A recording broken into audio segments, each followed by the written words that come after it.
Hello and welcome to the Secure Start podcast. And I began to use creativity as a way of thinking and a way of working. And sometimes you get drawn to these things because you just can't live with the injustices that go on. And if you see it and you know it, you can't walk past it. That man saved my life. So again, the other thing I would say is things aren't always what you think they are. The people on paper who were meant to be really good and kind and look after me were not. The people next door who were poor, who were a bit rough around the edges, I guess, were the kindest people I met. I have this absolute belief that if we put the children's needs genuinely, heartfelt, matching with a bit of brain, first, we'll all agree and the child will get what they need. I wanted to be, consciously or subconsciously, the very adult that I dreamed I'd had. And what that was somebody who smiled when they saw me. That's simple. Not look like they were going to eat me or beat me, but just someone who was warmth, because a child will tell you it's all in their face. That's all I wanted. It wasn't about money. It wasn't about material things. It was about that feeling that you were with an adult that looked at you with kindness in their eyes because it was in their heart. And children read that instantly. So I think most of the work we do could be helped if we worked on ourselves first. Minimum. Why aren't they maximum standards? No one ever tells the truth in this world. It's layers of lies. The parents don't tell the truth because they're in a position of failure and threat from children's social care. The children don't tell the truth because they're loyalties to their parents, and they say a lot of what they think people want to hear because they're used to it. Foster carers don't tell the truth because they're terrified of allegations. The social workers don't tell the truth because they fear that they might lose the foster carer. Yet no one is telling the truth. So I thought, wouldn't it be fun just to tell the truth? Hello and welcome to the Secure Start podcast. I'm Colby Pearce, and joining me for this episode is an inspirational UK-based foster carer, author, artist, and champion of post-care support for young women. Before we begin, I'd just like to acknowledge the traditional owners of the lands that I come to you from, the Kaurna people of the Adelaide Plains, and acknowledge the continuing connection the living Kaurna people feel to land, waters, culture, and community. I'd also like to pay my respects to their elders, past, present, and emerging. My guest this episode is Louise Allen. Louise is the award-winning author behind the best-selling Thrown Away Children series.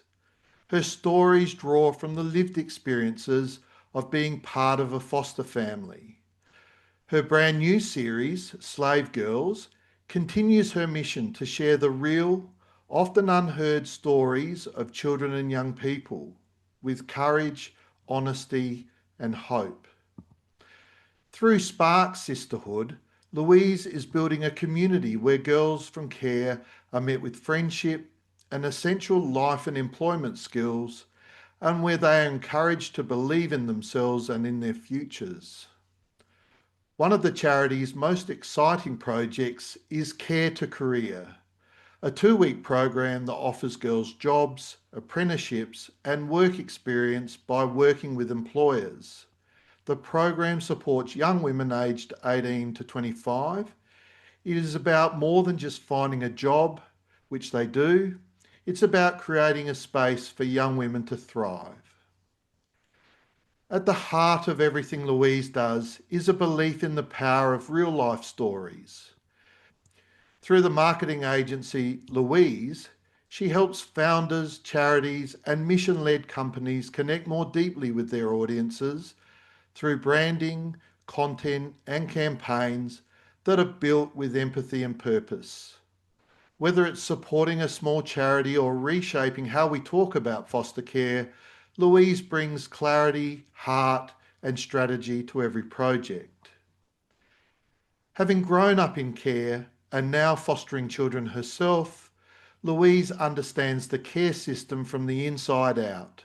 She has a unique 360-degree understanding. She is a respected and leading voice. Her work is now focused on changing the conversation around fostering in the UK by challenging the fear-led culture, the lack of collaboration between agencies, and the reliance on legislation to drive change. Instead, she's advocating for honest dialogue, practical solutions, and a shared commitment to putting children and carers first. Welcome, Louise. Hello, Colby. Thank you so much. That was was that me you were talking about?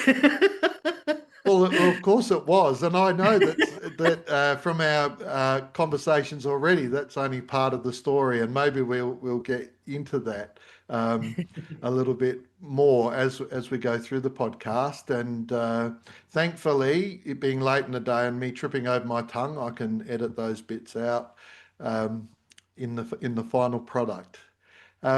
But I just wondered, perhaps just to kick us off, Louise, is there anything that you would add to that bio? Um, the only thing I would kind of not add but highlight, because I think it's important to explain why someone like me would become so committed to the work I do, and I do feel like sometimes it's accidental. It wasn't. I was quite happy working in fashion and art, floating around, wafting, having a lovely time, but Mm, it felt incredibly trivial and sometimes not very important, when in the back of my mind, my own experiences of the care system, because I was in care from before I was born, um, mm, it didn't halt my creative career. It kind of changed it. And I began to use creativity as a way of thinking and a way of working. And sometimes you get drawn to these things because you just can't live with the injustices that go on. And if you see it and you know it, you can't walk past it. You just mm, cannot. So when I found out about my own understanding of myself, because you don't know your own past until you gather all your evidence and lay it out in front of you, and even then there are holes. Is mm, that if I can briefly say from the book, 'cause I always find this a bit of a shocker, not to me, but people to understand my father was a man in his 30s who was on his second marriage with children. mhm, My mother was 12 years old when she met him, or he met her. My father mm, was a serial paedophile. mm, And I found out as I got older. Now that changes the way you think about things, because when I say to people my father was a paedophile, they think that it was me that he was having sex with. It wasn't, it was my mother. mm, So I have a kind of I talk about child abuse a bit like I'm having a cup of tea and a piece of cake, because it's my world that I live in. So that's the mm. only thing I'd like to say. It's a kind of disclaimer to why, I bother so much and I care so much. Yeah, you've touched a bit on that and your motivation. Is there anything else that you would say about where this motivation comes from and what continues to motivate you in the various endeavors that you are engaged in? I think the motivation, I think you're kind of born with it. I kind of came into the world fighting for the underdog, Mm, not even realizing I was also one of the underdogs. mm, Um, and I think I saw a lot of pain. I heard a lot of stories. I had an adoptive mother and foster mothers that always overshared. So I mm, was kind of burdened with their knowledge about the world. And you kind of, when you're a child and you get that level of, your optics are like that, and you know those stories, you have a huge sense of responsibility.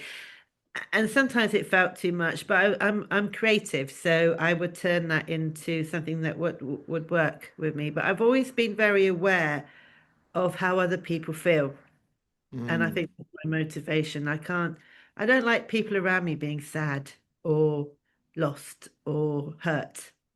It mm, bothers me dearly. mm. So in some ways, the relief of suffering is has been a prime motivator for you. Absolutely. Colby, I'm going to have to stop. One of my dogs is howling. I'm just going to go and Oh, shut the door. we have a shared interest in dogs. You shared a story about how dogs have been lifelong friends and companions for you. They feature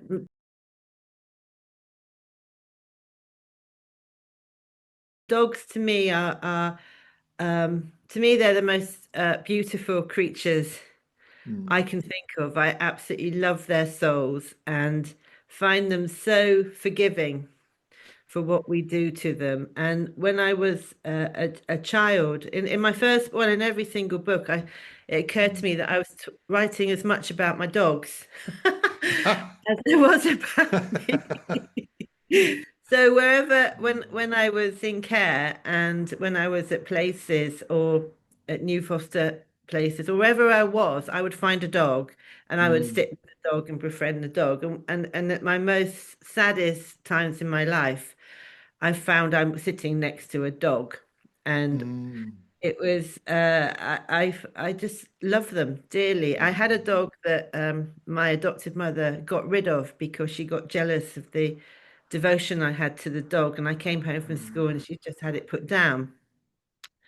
And that kind of all the things she had done to me, and she'd done some pretty horrendous things, that hardened me to the point where I could not, I knew it was just a matter of time until I left. mm. But she did some horrendous things, but she got my dog killed because she didn't like the fact I was up 6 o'clock every morning walking it around the university parks in Oxford. And Oh, I loved my dog's company. And I still do. I've got two. And I was actually looking at a dog rescue last night, just sort of trying mm. to convince my husband that we can have another one. And of course, we're having this conversation because we just had to have a temporary interlude while you went and did something for one of your dogs. Yeah, Yeah, who's having a very unnatural experience at the moment. yeah, she's having a phantom pregnancy and she's surrounded herself with the children's shoes, thinking they're puppies. Oh dear, poor thing. No. Yeah, yeah. So you mentioned your adoptive parent, and you indicated that you had foster mums as well. Mm. So I guess from my perspective, and probably from the perspective of our listeners, they would be really keen to hear about what you think um, is important for foster carers to know and do in that role, in consideration of your experience of having been cared for by them and being a foster parent themselves yourself now. Yeah, and I thank you for that. That's a really important question, and probably the work I find myself doing, consciously or unconsciously, is trying to unravel that, to spare the pain Mm, of the foster carers, the doctors, and mostly the children and the communities around them, because we don't do this on our own. We have family and we have neighbors and we have friends that all buy into what yeah. our emotions are. So my experience of being in care before I was born was because of my mother's age, because she was at Mm, school. I was then a forced adoption. In England, there was a prolific amount of us being mm, adopted. Now, I have often wondered whether that's connected to it's the late 60s to whether it was a misuse or no use of the pill and the mm, kind of culture going on in the background of free love and sex and all the rest of it and misunderstanding. In our case, in my mother's case, sheer exploitation by a man that was mm, clearly a predator. Um, and so there's a dishonesty, I think, mm, that underpins what we are, because when you are adopted or fostered, the first thing you that happens to you is your identity is changed mm, and you lose your identity. Now, my birth mother, even though I had spoken to her throughout my life, I only found out 2 years ago that she's Italian. I had Mm, no idea why I was olive. I was told I might be Greek. And you mm, realize that people, the most important thing is to get the facts right. And if you don't have the absolute correct facts about identity, about family, and don't say them, don't guess, leave the mhm, gaps because we can fill them in later. And with the digital world now, we can access stuff on Ancestry and so on quite quickly. I think mm, for me, I was called a manufactured. I was adopted by a woman that on my in my paperwork, which I have in a cupboard over there. mm, Uh, should never have adopted children, but she had adopted another child before me and was under the spotlight for serious child abuse. But then she was allowed to adopt me 2 years mm, later. I was originally fostered because I think of the prejudice at the time. I think they knew who my father was. mhm, Um, I met him. He was not a nice person at all. Um, and I think my birth plan, not my birth plan, my care plan, the first thing on it was this child must be baptized. mm, So I think the fact I was illegitimate, I was the result of because paedophilia, they would have, then I would imagine they would have blamed a girl for mm, her behavior. I would imagine that I was very olive. Well, I faded a bit now, but when I was a child, I was very dark. mm, And I think I had the all the red flags for sort of devout, deep prejudice and racism. So I mm, kind of I was sort of binned off quite early, and I think I had a sense of that. And then I don't, you end up becoming, when you are a foster child or an adopted child, and you know that you are living with someone else's family, mm, the hardest thing is trying to understand your own identity. Then you get to a stage, which I got to when I discovered punk when I was a mm, teenager, where you just think, well, I'll create my own identity. And my identity at that point was angry, creative, and sort of a bit wild. But when I was a child, I remember always feeling that there were conversations and whispers that I was not party to that were about me. When mm, my I was introduced to my birth mother because my adopted mother was trying to bin me off quite quickly because she'd had enough of us. And I was an incredibly quiet child. And I think the first thing that we need to understand when we work with children from trauma, or we're giving it to them on a daily mm, basis, is that please watch out for the quiet ones, mm, the mm, shy ones, the quiet ones. We go unnoticed.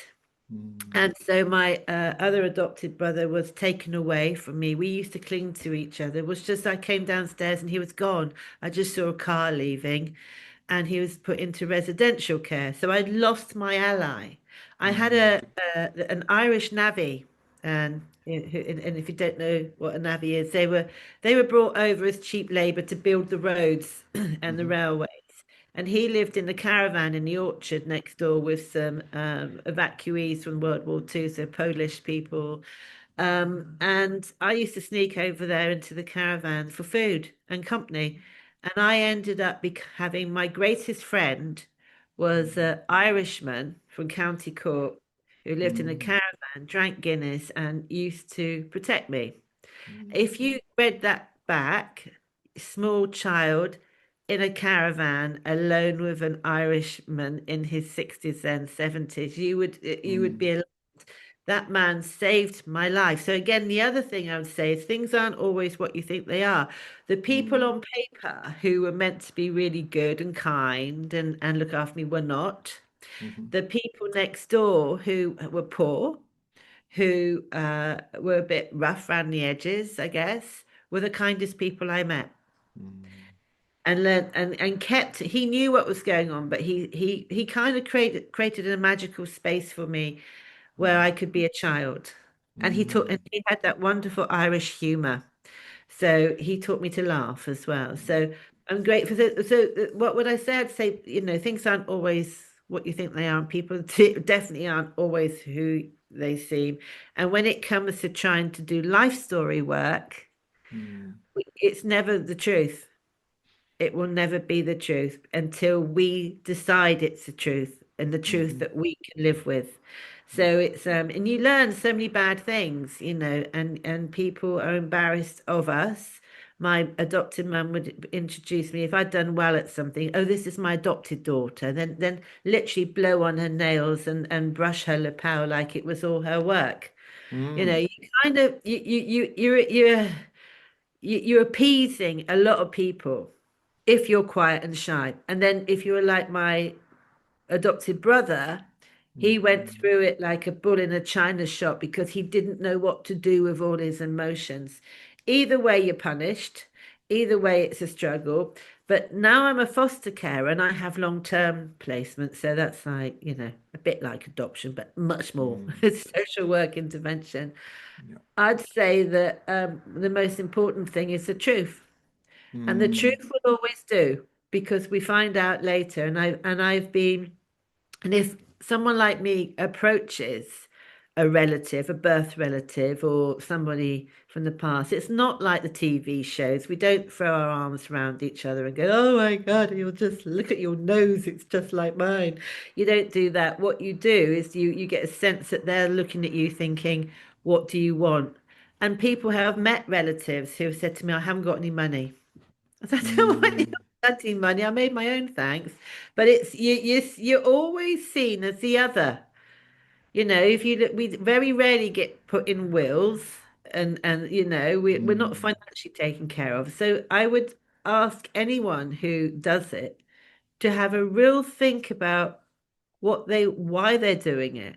Is it Mm. to replace something they've lost, a child they've lost, or a child they've never had? Because you're just about to adopt or foster a unique universe Mm. that has the whole energy, and your job is to find it and to help them accept their own energy because they're fighting. Children are constantly exhausted. I see it with my children. I think I'm quite good at what I do, but I can Mm. see it in them. They're trying to bend and twist and to try and second guess how they can keep you happy, to give them space to do what they need to do. And I just think that we got to do this better. So there's three main things that I took from that, Louise. And if there's some that I missed that you think are important to also mention, do so. One, probably the latter one was the importance of understanding the children in your care. Yeah, Yes. Yes. understanding the depth to which they feel, as you use the word outsiders. I know your books, you talk about thrown away children, you use the language of being binned, um, but that understand the depth of lack or loss of a feeling of belonging to Yeah. anyone. Yeah. And the other thing that I think you said in there that was, I think, really poignant, and as it happens, I was writing questions for upcoming podcast guests about the with whom I plan to be talking about other adults, adults outside of the foster placement or the residential placement or the kinship placement. And yeah, so you mentioned the neighbour who the role that he played in your life was so significant that you described him as having saved you. Mm. And yeah, it puts me in mind. This is a theme that comes up quite regularly on our podcast about, and in my professional life as well, just about the vital role that having at least one good adult in your life who Yeah. sees you, listens to you, and is there for you, particularly when times are tough. Yeah. Mm. And we know, incidentally, from the study I'm most familiar with was a large-scale Irish study that was completed a little bit more than 10 years ago now, but of 12 to 25-year-olds that showed that, and quite a lot, there was quite a large sample size, but showed that the children or the adults who were able to report that they'd had someone in their life who saw them, who understood them, who was there for them. Yeah. The difference for that population in terms of mental health and well-being, physical health and well-being, and problematic behaviours is significant. Yeah, whether you have that or you don't have that. Yeah. So, yeah, I don't know if I missed any of those significant points in there, but there was getting to know the children, being aware of belonging and how significant that is for young people, and being aware of how the role of just being one good adult, at least one good adult. We, of course, we want more. It's well, I could do my own little example is that I myself and the other adopted brother, who's a bit older than me, we live next door to together next to this orchard. But he didn't have. I'm always curious and always, there were cats and dogs around, So yeah, it was a given for me. I was going to get close to those animals, Mm, mm, and he didn't make the effort, I guess, as a child to crawl through the fence and go and introduce himself. I mm, made the effort several times a week to crawl through the fence and to smile at people and I'm a natural smiler. And mm, I don't know whether I became a natural smiler for people to like me, so I'd be rescued. Or I don't know, we just did it differently. And I think mm, it's all down to personality. My mm, adopted brother struggles in life hugely, whereas I don't. And I think that connection I had with Sean, the Irishman, was mm, he didn't say, "How are you? How are you feeling?" None of that. It was far more, "Come over here and let's go and dig this garden." You know, mm, he used to let me plat he had a comb over. He had a bald head and a comb over. He used to wear braces and vests, proper old school. And he would sit there reading the local paper, drinking Guinness, and I'd plait his comb over and put makeup mm, on it. He was completely at ease with himself. But he was very aware, I found out later, what was going on. And I respect him more now than ever, knowing that he knew and he mm, placated her and he protected me. He didn't involve me mm, in that discussion or in that world. He didn't get involved. He protected me. And I appreciate that because I got to have a childhood. I got to, mm. and I love a gardening because of him, Yeah. So I'm grateful, and I'm grateful for people that don't keep saying, "Are you all right? What's Mm. going on with you right now?" You don't want, you get sick of it as a child. I look, and in my professional life, I say to people, if you find yourself about to ask a child a question and you think you know what the answer would be should they give it, don't ask the question. Say the Brilliant. answer. Say the answer. Because our children, every time, my experience is when we ask them questions, their experience is, or another dumb adult that can't see, can't hear, isn't looking, doesn't know. But Yes. when we say the answer, their experience is what? Finally, someone who sees me and gets me. It's so important. That is such a really inspiring and hopeful thing for me to hear because I live with children now who, we were doing some work the other day. They're in residential care for 3 years.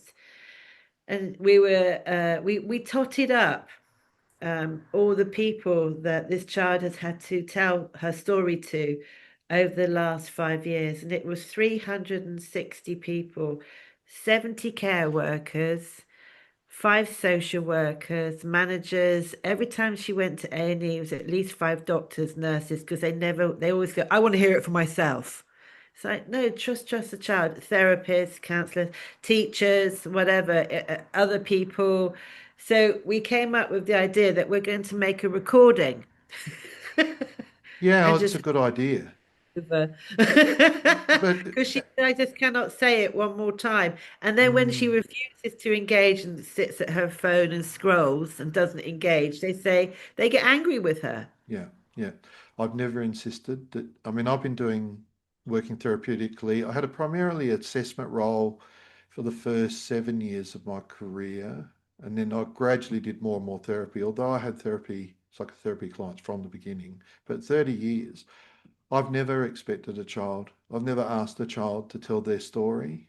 Um, Well, I think that that's um, re-traumatizing. I think that children get more out of a therapeutic encounter from warmth, from understanding, um, from feeling like they're a person of worth, that they're good enough.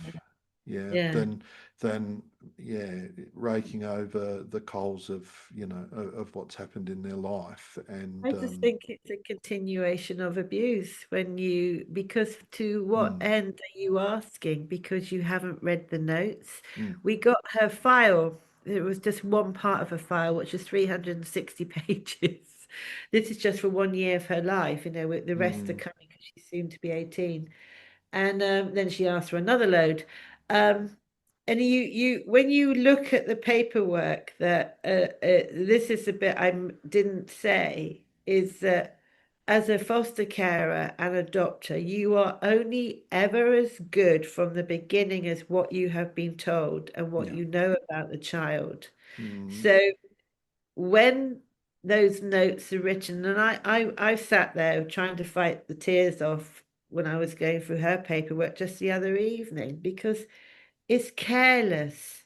mm, They don't even get her name right. They don't, mm, it is so. And she said, but that didn't happen. They got that wrong, and mm, so they're building an identity, a picture of a child that isn't accurate, which is why I say the truth will always do. If you can't be mm, the truth and there's less of it, then hallelujah. Just don't put stuff in that you're not sure about and you cannot hold to account mm, because so we're only ever as good as what we know. And then what I learned as a foster carer is those referrals, the redactions are, what is not there is conspicuously loud, mm. and you have to second guess. Yeah, I think the word that was coming to me, and I've just noticed that I've got my shadow on my face because the sun is reflecting off the neighbour's roof. But um, what I, the word that came to me was dignity. Like, where's the dignity in for the child, in the notes, in the records? You had me in mind of a young person who complains that every aspect of her life, she's in a residential placement, but every aspect of her life is documented. Yes. Every what time she got Yeah. up, what she did Yeah. had for breakfast, Why? and yeah, and it's Yeah. excuse me, Louise, I'm just going to shut. Oh, Yeah. now I'm going to have more stripes. There we go. There we are. That and that is so important because when I was in care. I felt when I ran away at 15, because I just legged it from Oxford to Portsmouth, I got on a train after a horrendous incident of abuse. Mm, And I dragged myself 3 miles to the train station. I got on a train and I was gone. I felt mm, like I'd broken out of prison. mm. And it was liberating. And I worked very hard to make sure that I could earn money Yeah. not to be anywhere near social services or a social worker Mm, because by then my trust had gone. So the fact that I'm back in this world much later working with children's social care and I see some inspiring social workers, but I read those and I see a lot that I don't really want to see again. But mm, I read the notes with great interest. I've got my own file. And mm, most of it is redactions. And those redactions are not to protect me, they're to protect themselves. And mm, you diminish more and more and more that, you kind and in my um, file, all the way through, I'm hardly mentioned. There's even a note about, a particular thing happened where my adopted mother had beaten me so badly. And they went, oh, I suppose someone better go around and check on Louise, but it's Friday, I've got to go. Can you do it? Was all handwritten. before my adoption, because I was fostered first, because so many Mm, social workers said, don't do it, don't do it. She must not, this woman must not adopt this child. There are all these handwritten notes saying, please don't do this from the guardian litem, from the social workers. And I was still adopted. And I think it was because when you adopt, you're one financial burden less for the local mm, authority. mm, And and I think what it made me very aware, angry originally, that we matter so little. We matter so little, and you see this in decision making now. And mm, I am that foster care. Because I have this absolute belief that if we put the children's needs genuinely genuinely heartfelt, matching with a bit of mm, brain, first, we'll all agree. And the mm, child will get what they need. But you get all these weird other things going on, careers, politics, why are children politicized? So mm, a lot of the words around children are lazy, um, mm, rude. I mean, just some of the stuff, and then you get foster carers, and we have to write logs every week or 2 weeks. I do 2 weeks. I do 2 weeks for any foster carers who are listening. If you write them every week, you're going to write about the minutiae. They got up, they mm, clean their teeth, who cares? If you write them mm, every 3 weeks, you forget. So every mm, 2 weeks for me works out to be about the right, you get the mm, right stuff in there. And I always write my logs to my child because mm, it keeps me focused. It keeps me focused on that. I'm not recording their daily activity or then anything negative. What I am doing is I am on the journey with them as long as I can until they read this. And mm, I want them to read that I said, well, it's not the child's name, but say Sarah, you had a really good day today, and we got through that bit, that bit, and I write it in a funny voice, and I use my voice, and I never talk about the whoopsies and the disasters, and if they abscond, I'll say, "Well, we got you back. That's great," but I never because they will read it. We never mm, want to be continually reminded of our failures, the failures that were put on us by other people. And I think mm, that how we write about children is essential. Everybody, doctors, therapists, counselors, mm, teachers, we don't need to hear the negative. We're living that negative stuff. I remember it, and I see the children I look after. They're living that daily. You don't need to mm. be reminded. You just need to know that people know that you can get through this. You'll be great. Yeah, yeah. And I have a saying that when you get a group of adults in a room, often the first voice that is lost is the child's voice. Definitely. It's just remarkable how that happens and observing that happening. And I think in our pre-meet, you told me that about putting the photo of the child Yes, I did it the on other the day table. actually. Yeah. Yeah, you have to be a stage in your life where you really couldn't give a hoot about what other people think about you. I really don't care. I generally I got what I Mm, want, got what I need. I don't need your validation. But while we were in this meeting, it was an online one, and they were talking not about the child. They were talking about the child, but not talking about the child and about all the problems it was causing them and the logistics. And I just got her photograph and I just whacked it on on camera and went, this is who we're talking about. And I'm gonna mm, every time you don't talk about her, I'm gonna put her face up. yeah. And they were like a little bit shocked. And then and I said, how can you not? She's not even here. We're talking Mm, about her and she's not yeah. here. Do you understand how that feels for her? She knows we're here. She's not in the room virtually or the least I can do is remind you who she is. And Mm, it did change the whole mood of the meeting because suddenly they lightened up.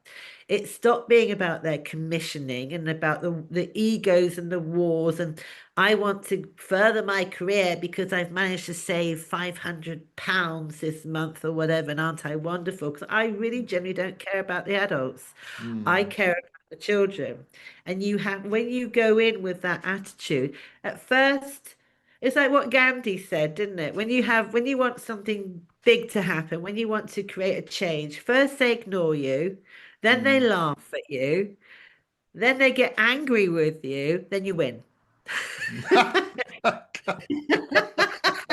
And I keep that in Oh, my head that's a because I good. know I go, "Oh, God, there she is." And then they get a bit, you can feel the pursed lips but that's all about them, not Mm, me or the child. All I am doing is reminding them that this human being, this vulnerable, only vulnerable because we have bureaucratically made that child vulnerable on the fact that they were physically and emotionally vulnerable before. So the corporate mm. parent continues the vulnerability. And then they get, then you get to the conversation when they're 16 or 18, and you go, right, off you go then. Mm. Bye. I want to get to you and talk to you a little bit about the Spark Sisterhood in a bit, but there's a couple of other things that are just something that I want to cover off about what you've said so far. I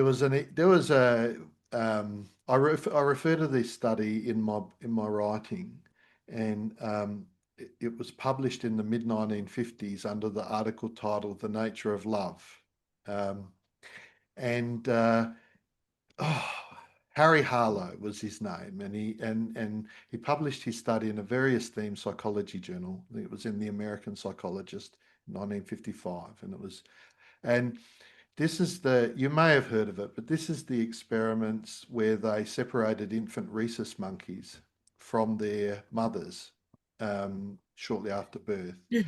And what they were testing is, how important is it to the infant that they get fed.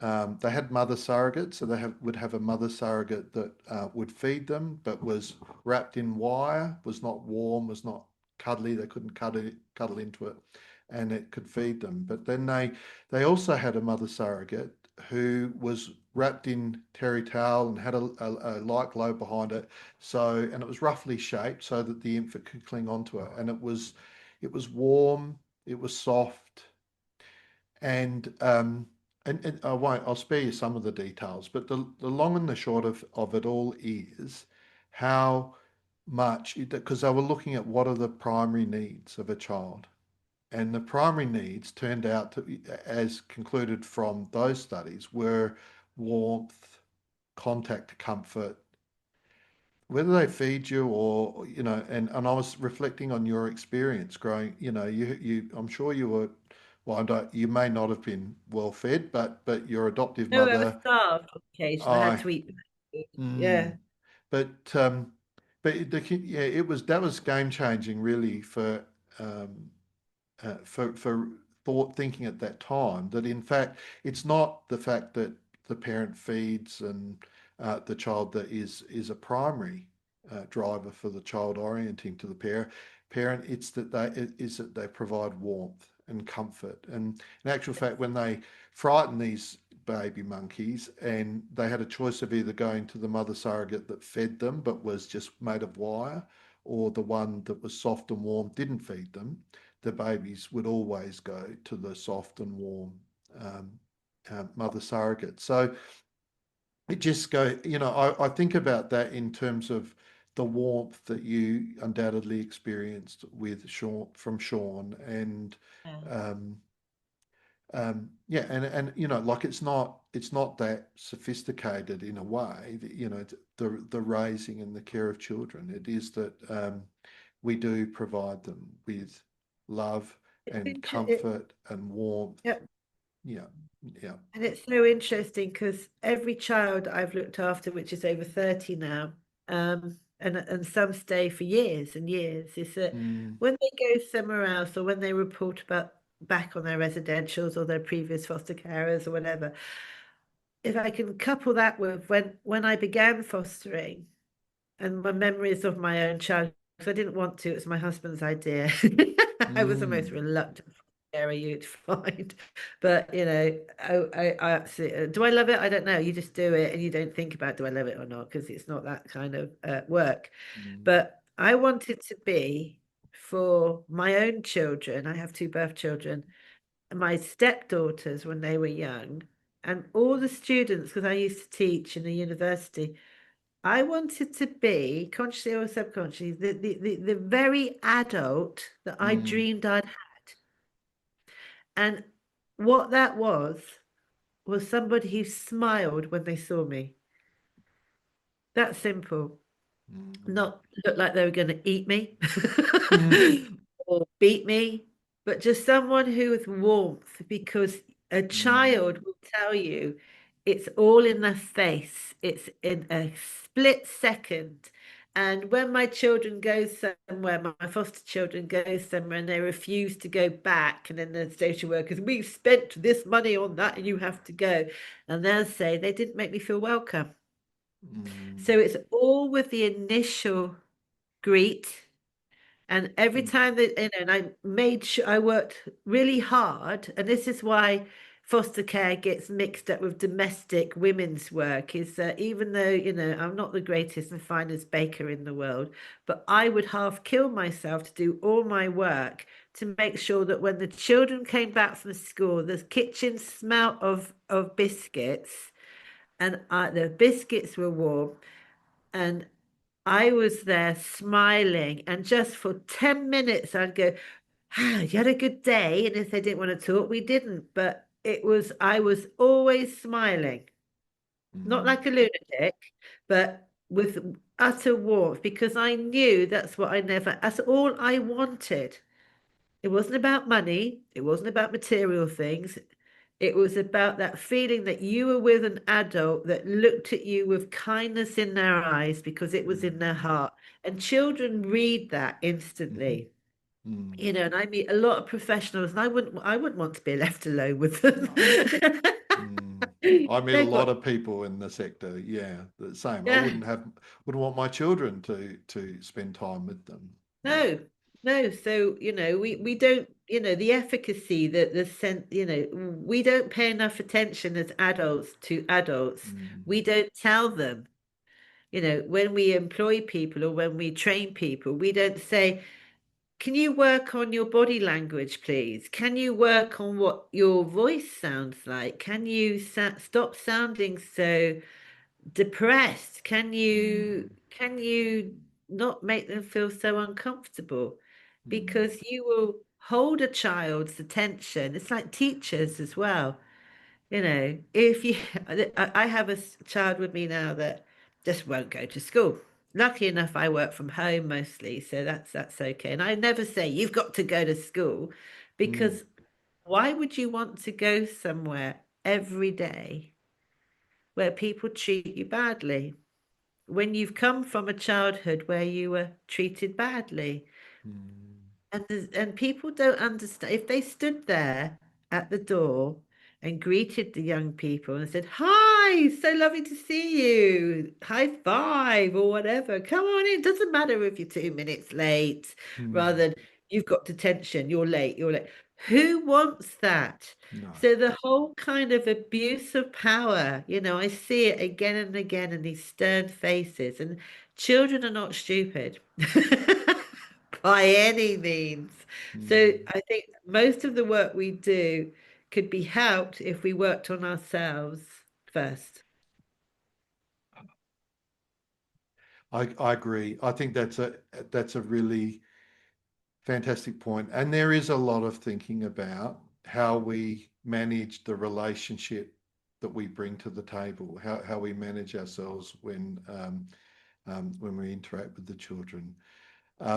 Look, Louise, there's lots more that I could talk to you about it, but I want to cover a couple of other things in the time that we have available. I do wonder though, you seem to stick your neck out a little bit on behalf of the children. Who's got your back? Oh, I've got my back with I've earned the coverage of my back through putting my neck out, sticking my neck out, and finding other people that also stick their neck out. And through the Mm, years, we have independently and collectively challenged the system, the mm, behaviors, the policies, because unless you do create a little bit of disruption and agitate, nothing will change. And mm, I have my back very beautifully covered by a number of people. One of them is Sarah Anderson, who, for anyone in fostering in the UK or anywhere actually, because I think her work is pretty global from Foster Wiki, which is basically everything you need to know about fostering from law to minimum standards. Minimum. Why aren't they maximum standards? Or To quality standards. Yeah, quality standards. Why Mm. minimum? Why the bare minimum? Um, I'm sure so that's I not what Winnicott meant when he talked about good enough parenting. no, exactly. Well, No. there's a conversation, isn't it? You Mm. know. Oh my goodness. I think I also have my own back because one thing you learn through the care system is resilience. Mm. And I've learned to know what to worry about and what not to worry about. And I'm at a stage in life where I'm still standing and I'm still here and I'm still laughing. So I think with age and experience, I'm Mm. more discerning about what I offer my emotional time to. Yeah. So yeah, a Yeah. number of things. Yeah. Um, Moving on, I just wanted the books that you've written. Um, I think people will be very interested to hear more about what inspired you to write them, and perhaps even a little bit about what they cover. Yeah, the thrown away. I wrote my own book first, Thrown Away Child. That wasn't my Mm, title. When you write these books, it was yeah. for Simon and Schuster. Suddenly you write them, and then you kind of, things PR and marketing get put in, and they want a nitty natty Mm, title. And then after I wrote my first book, I was like, I liked writing, but I wasn't a writer. And then I had a big gap, and I was thinking, what do I do with my life now? I've written a book. So then I started to write about what I know, and what I know is a fostering family. And when you are, no one sees your family. It's a really weird work because you're kind of divided up, and we hardly see each other as foster carers. mm, And when we do gather up, we're always surrounded by social workers who are very keen to keep us on track and not talk about them. So we kind of have these fake conversations that I wanted to write the books because mainly for my fellow foster carers, because we mm, live in this mad world and we are treated like babysitters. And foster care is intense work. You have to enjoy learning. You have to be prepared to spend a lot of your time gathering information to tailor it to every child in your home because there's no generalization possible for what we do. And I think I wrote it because we are treated badly. mm, Uh, I think because the governments at all level see what we do as gendered work, as women's work. Therefore, mm, in a lot of people's minds, including some females in management and so on, we are lesser. We have a lower value. And what amazes me about being a foster carer is that even though I'd worked as an academic, I have lived experience. I'm reasonably sharp. I'd set up businesses. I've already looked after my children, my stepchildren. They're all alive, it's all mm, good. I did all that. When you become a foster carer, you doesn't matter what you bring with you, all your life experience. We're all treated like it's like a processing. You just get treated like now you've got to wear a beige cardigan and mm, you don't have a voice, and now you're just seen as a domestic person. mm, It's really weird. And I think when I was teaching, I was a trade union rep because I wanted to know why there was so much bullying going on in my university and academia, full stop. And so I brought with it this kind of awareness of, rights. mm, Human rights, workplace rights, whatever. I brought all that with me. And so that made me really unpopular straight away. Because I started going, well, what are we then? We're foster carers. So we don't have a contract, we have an agreement. We don't get sick pay or pensions, but we're meant to work like robots 24/7, not complain. If we do say we're tired, then you tell us we've got compassion fatigue and we're useless. So I really was startled actually when I became a foster carer. I was a bit freaked out. And then I started looking at all my other foster carers, and we come from the most diverse backgrounds. You'll never meet a more broad demographic than foster carers. But we're all glued together. Some foster carers naively think that if they, if they try and impress and befriend the management, they'd be like the favorite child. And we sit there going, oh, they're going to throw you under the bus. And they do. Mm, Um, so I wrote it for foster carers, and I wrote it for education because we don't get very good training. You have a little bit of skills to foster at the start, and then you're chucked in looking after these little universes with all their issues and all their mm, problems, and all that. And you don't know what you're dealing with because no one ever really tells you what's going on. mm, And you have to wait for the bureaucracy and all the rest of it. So I wrote it to share the more extreme experiences, but the fun as well, and in my first book, I wasn't allowed to be funny because it was misery memoir, and I thought that's not mm, me. I do like a laugh, taught you, Sean, my lovely Irishman, and taught me to mm, laugh, and most things are funny if you look for it.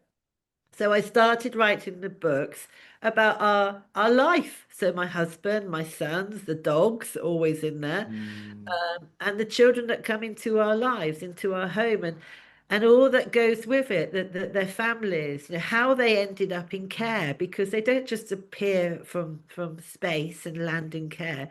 There's a whole backstory. There's intergenerational trauma. There's poverty. There's all sorts of issues that bring mm, children into care, and then the external world that doesn't know about the care system thinks they're naughty children. mm, So you kind I wrote it. I never thought I'd get published. I'm on my mm, 20th now. Uh, and it's they go down, but they I seem to, a lot of Australian people seem to read my books. Thank you very much. But it's a bit of a, it's just a real story. It's a laugh, isn't it? It's a laugh. mm. I tell about all the naughty stuff, like when the social workers are coming, we hide all the wine.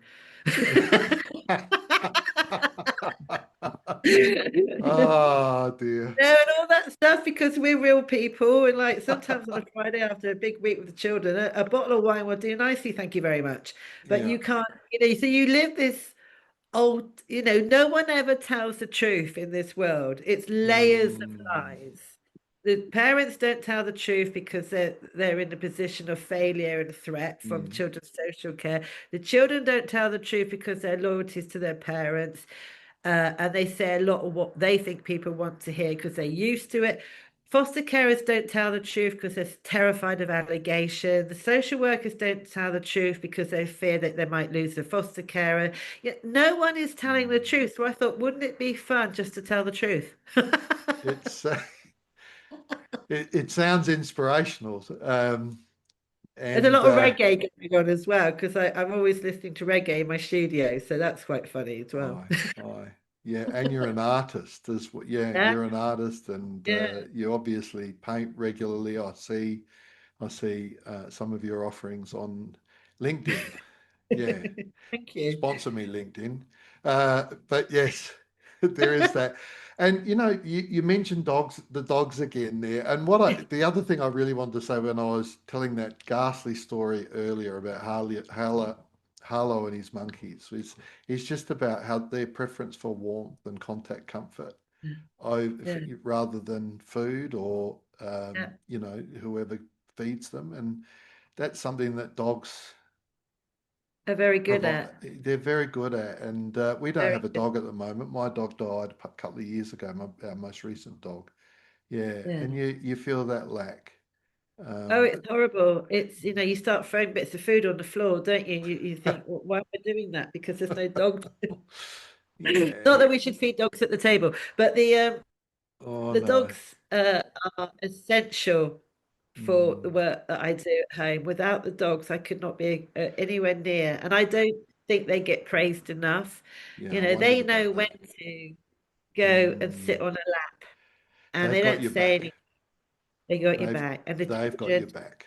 Yeah, yeah. And I had a child who was a prolific self-harmer, and I used to leave one of my dogs in Mm, their room. because you have to sleep. You know, sleep is the most valuable thing a foster carer can have. Mm, And the dog used to come in and wake me up mm, when they were cutting, when it got too bad, when they were getting close to an artery mm, or something, and I used to go in, and my dog would or they would cry. If a child cries, the dog will let me mm, know they come and get me. And I find sometimes they make me just cry because they're mm, just so beautiful, the dogs, and they reach children in ways that, you know, I've got one at the moment. I've got a small dog who's a Jack Russell Chihuahua. And this particular child carries, I was going to get them a kind of papoose, sling.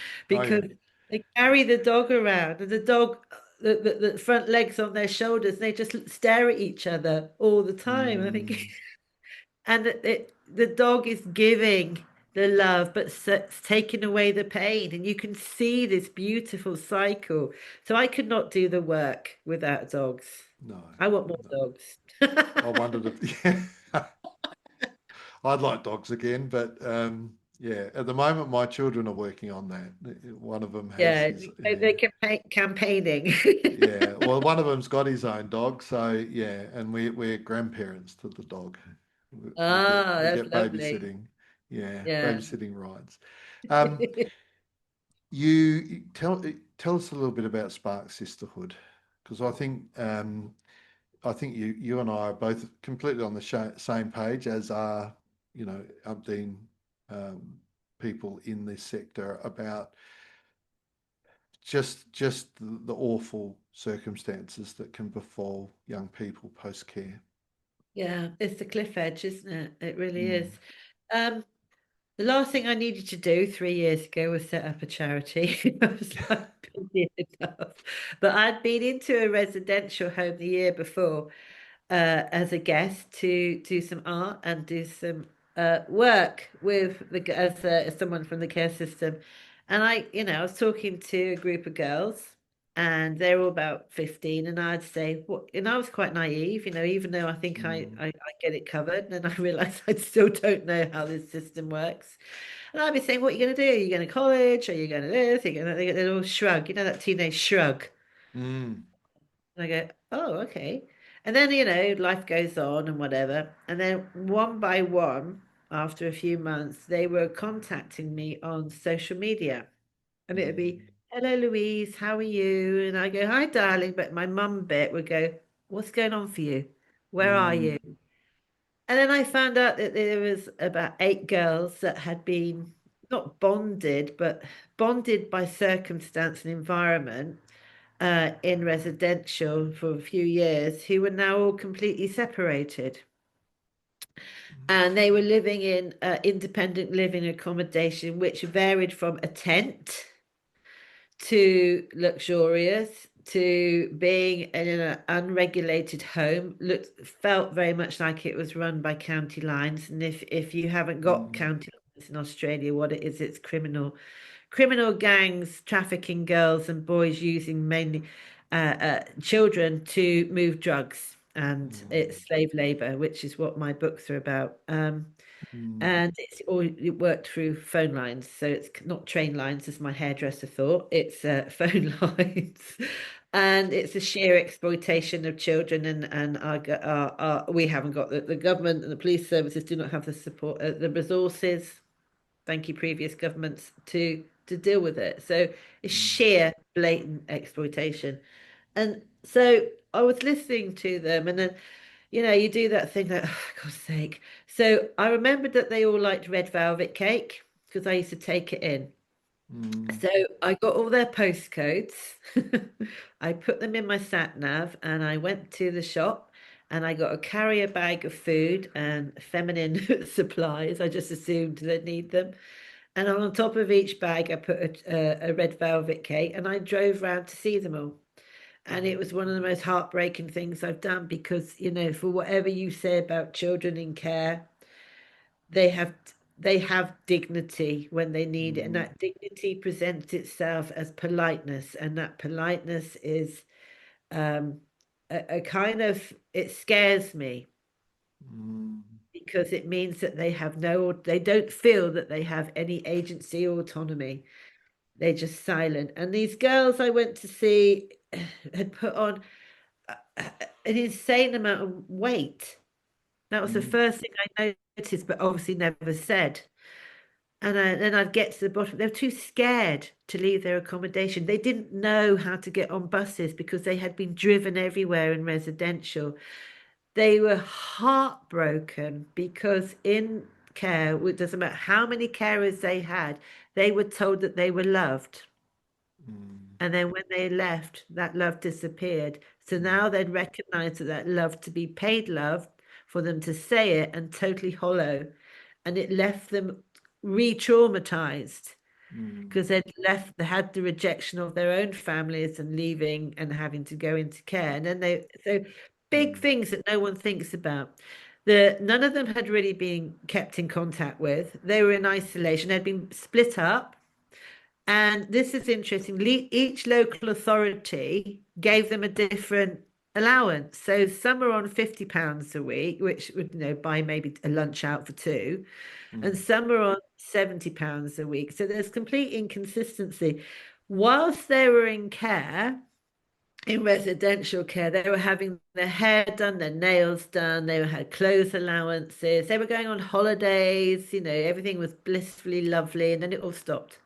Mm. So they didn't know what to do, but they had developed vape and smoking habits, which were funded by by the residential home just to keep them quiet, but no one actually. Mm. So they developed addictions. So their money went on fags, cigarettes, and vapes before they got fed. And the food they bought was so cheap and nasty that's why they'd put on Mm. the weight, and they weren't getting any exercise because they were terrified to go anywhere. They were terrified of the people in the next room. So it was awful. So then I started the charity because I felt that they weren't going into education. I'd say, why are you not going to college? And then when you look at a college timetable, it's erratic. It's Mm. like, you go in 10 on a Monday, 9 on a Tuesday, 2 on a Wednesday. What they were craving was consistency. What they were Mm. craving was routine. What they were craving was validation that they were okay, not a reminder that they were different. So they Mm. couldn't make friends at college because they weren't going to bring them back to their weird accommodation. They didn't have the money to join in and go to the cinema and go bowling and go out to the pub and do all the normal stuff. They just didn't know how to do that. Mm. And they were probably also being exploited because they are so vulnerable because the exploiters of gangs and so on see them and then know they need money and friendship. And they offer another version of family, which is Mm. totally corrupt and Yeah. dangerous. So I set the charity up because of them. And I set it up, and first of all, it was a mentorship, and then I backed away from that completely because the women that are in business that were quite powerful and I thought could help them were terrifying, and they would have no Mm. relationship, and I knew that the girls wouldn't turn up because they thought they were awful, and it's all about those skills that we talked about earlier, Yeah. about welcoming, about Mm. non-judgment, and about it's an art, and not many people have it. So I set up a charity, and I've been doing proof of concepts and pilots for nearly 18 months now, Mm. where we test projects to get the girls life skills like teaching them first aid. We get image consultants in, top chefs, teaching them about cheap, wonderful food, how to Mm. cook. Um, I've got martial arts experts coming in to help them protect themselves, both physically, verbally, emotionally. And then we link them up with industry. My main drive is to get as many girls into construction, engineering, Mm. and tech. That's where the money is. Mm-hmm. Because the career options for girls from care are hairdressing, manicurists, care workers for the elderly, or care workers for infants. Now, I'm a bit cautious about the care work because they're still so close to their own trauma. and the others will never get them out of poverty. None of those careers will get them out of the cycle of poverty. And some of them are third generation poverty of unemployment. So it's working. And I set up a CIC as well for boys. We have here NEETs, which is not in education, employment, or training. And we've got over 1 million. And it's not acceptable.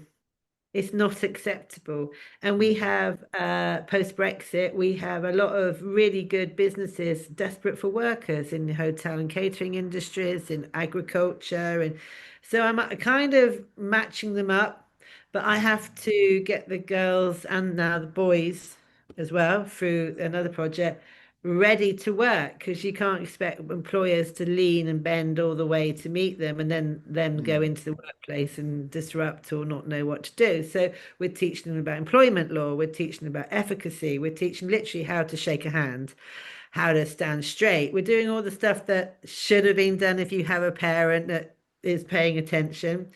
So that's the charity. It's growing and growing. I'm just having a round table in London, hopefully with some big names, to see how we can do motivational work with them and attract more funding. But yeah, it was an accident, like everything I do, Colby. I don't mean to. I just doing it. Fall into it. Yeah. I fall into it. That's actually been quite a common theme on this podcast. Generally speaking, the best way it's been put was the wonderful Peter Wilson, 85 or 86-year-old child and adolescent psychotherapist, saying life is a sequence of serendipities, where you just fall into the right.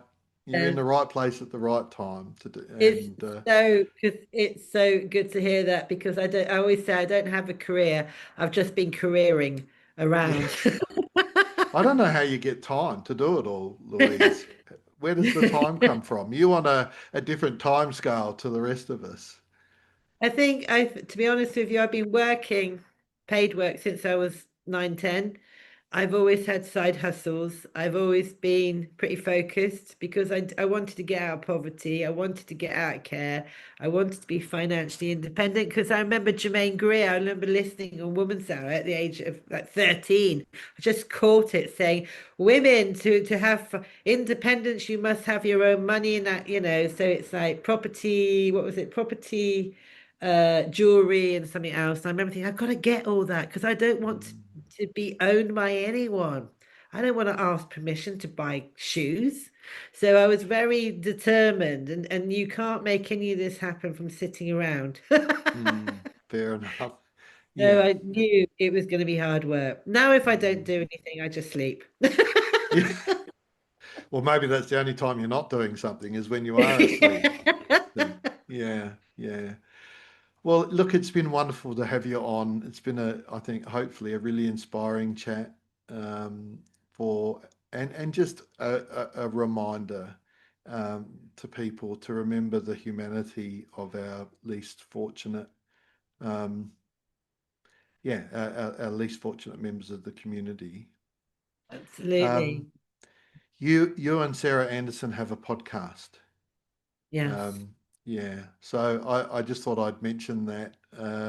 You can just as a plug, you can say the name of it. Thank you so much. Yes, Sarah Anderson and I are probably the most seasoned campaigners for foster children and foster carers. We got your backs, and we've just launched a podcast called Foster Care Uncovered: The Truth from the Front Line. And we're getting, some prolific people on there: social work, academics, child psychologists, everything you need about fostering, because without foster carers, there is no fostering, and we want to recruit and look after them. Wonderful. Well, thanks again, Louise, and I hope that we can have another conversation another time. Keep in touch. Yeah, and maybe by then you'd have got a dog. Well, maybe one of my sons has got. Maybe we've got 3 dogs, but they live with my son, so it's probably more likely to be the outcome. But have to thank the Lord for small mercies, I guess. Brilliant. Thank you so much for having me on, Colby. It's been a delight. Thank you.